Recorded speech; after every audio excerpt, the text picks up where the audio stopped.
Lesson 9, Long I. In this lesson, you'll learn some common spellings of the long I sound. IE and IGH can make the long I sound. Let's start with the IE combination. This combination can be very tricky.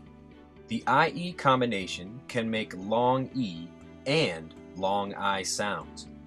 Here are 3 examples of the IE combination making the long I sound. P, I, pie, d, I, die, t, I, tie.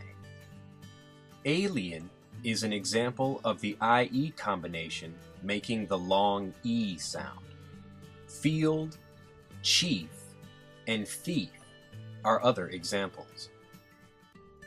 Usually, if the IE combination is in the middle of a word, it makes the long E sound.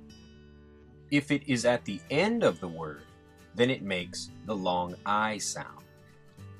And if the IE comes after the letter C, then it becomes EI and makes the long E sound.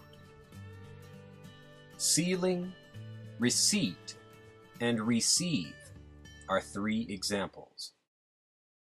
Now, let's return to IGH. Here are 2 examples. I, t, light. I, t, night. Fantastic job! We're almost finished. Continue to practice and look for these letter combinations in the words you read. In your next lesson, we'll look at the long O sound.